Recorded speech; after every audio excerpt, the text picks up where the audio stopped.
Hello, how are you doing? My name is Bryant, and we will be reading Chapter 12 of The Adventures of Pinocchio. Fireeater gives Pinocchio 5 gold pieces for his father, Geppetto. But the marionette meets a fox and a cat and follows them. The next day, the Fireeater called Pinocchio aside and asked him, "What is your father's name?" "Geppetto." "And what is his trade?" "He's a woodcarver." "Does he earn much?" "He earns so much that he never has a penny in his pockets. Just think of that. In order to buy me an ABC book, he had to sell the only coat he owned. A coat so full of darns and patches that it was a pity. Poor fellow. I feel sorry for him. Here, take these 5 pieces of gold. Go. Give them to him with my kindest regards." Pinocchio, as may easily be imagined, thanked him 1,000 times. He kissed each marionette in turn, even the officers, and, beside himself with joy, set out on his homeward journey. He had gone barely half a mile when he met a lame fox and a blind cat, walking together like 2 good friends. The lame fox leaned on the cat, and the blind cat let the fox lead him along. "Good morning, Pinocchio," said the fox, greeting him courteously. "How do you know my name?" said the marionette. "I know your father very well." "Where have you seen him?" "I saw him yesterday, standing at the door of his house." "And what was he doing?" "He was in his shirt sleeves, trembling with cold." "Poor father!" "But after today, God willing, he will suffer no longer." "Why?" "Because I have become a rich man." "You? A rich man?" said the fox. And he began to laugh out loud. The cat was laughing too, but tried to hide it by stroking his long whiskers. "There is nothing to laugh at," cried Pinocchio angrily. "I am very sorry to make your mouth water, but these, as you know, are 5 new pieces of gold." And he pulled out the gold pieces which Fireeater had given him. At the cheerful twinkle of the gold, the fox unconsciously held out his paw that was supposed to be lame, and the cat opened wide his 2 eyes till they looked like live coals, but he closed them again so quickly that Pinocchio did not notice. "And may I ask," inquired the fox, "what are you going to do with all that money?" "First of all," answered the marionette, "I'm going to buy a new coat for my father. A coat of gold and silver with diamond buttons. After that, I'll buy an ABC book for myself." "For yourself?" "For myself. I want to go to school and study hard." "Look at me," said the fox. "For the silly reason of wanting to study, I have lost a paw." "Look at me," said the cat. "For the same foolish reason, I have lost sight of both eyes." At that moment, a blackbird, perched on the fence along the road, called out sharp and clear, "Pinocchio, do not listen to bad advice. If you do, you'll be sorry." Poor little blackbird! If he had only kept his words to himself, in the twinkle of an eyelid, the cat leapt on him and ate him, feathers and all. After eating the blackbird, he cleaned his whiskers, closed his eyes, and became blind once more. "Poor blackbird," said Pinocchio to the cat. "Why did you kill him?" "I killed him to teach him a lesson. He talks too much. Next time, he will keep his words to himself." By this time, the companions had walked a long distance. Suddenly, the fox stopped in his tracks and, turning to the marionette, said to him, "Do you want to double your gold pieces?" "What do you mean?"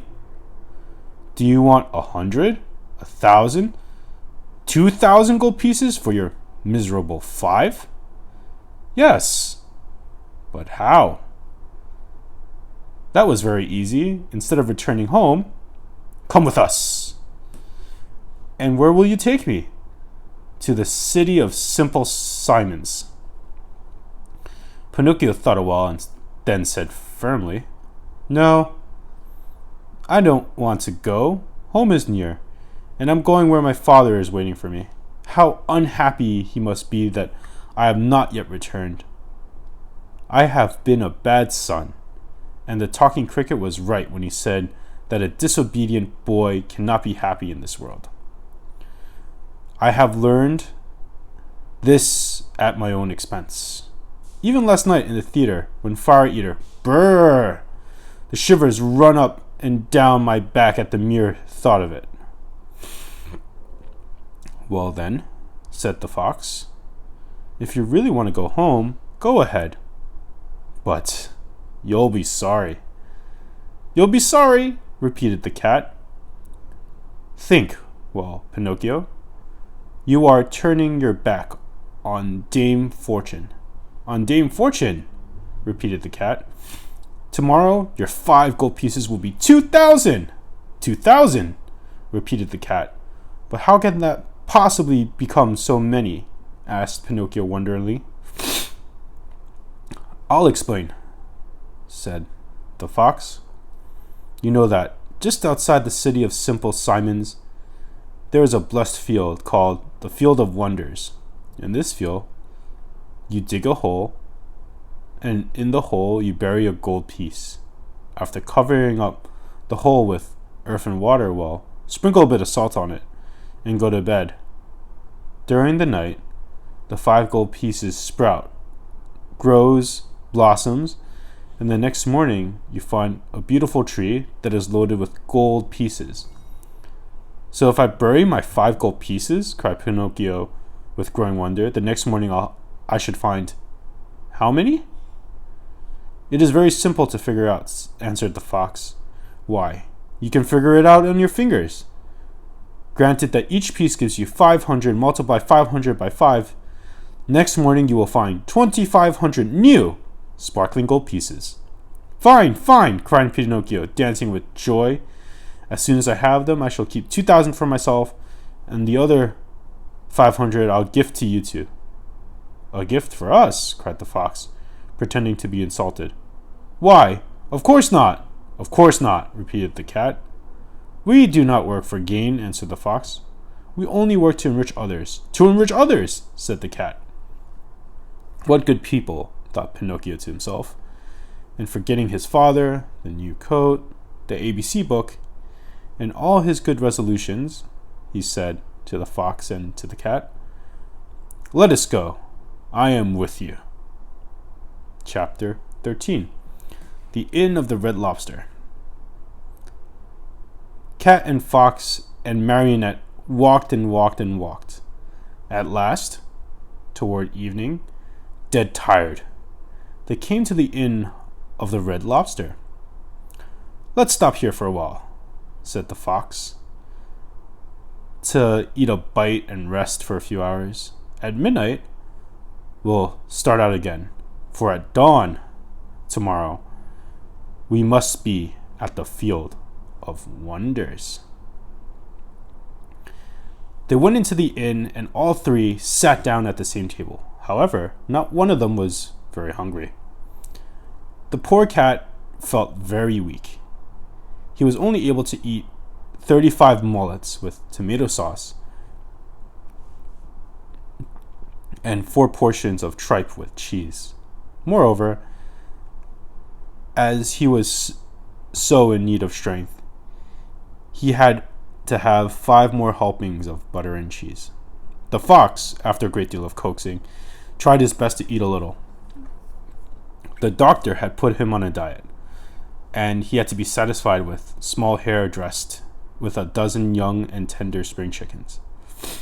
After the hare, he ordered some partridges, a few peasants, a couple of rabbits, and a dozen frogs and lizards. That was all. He felt ill, he said. He could not eat another bite.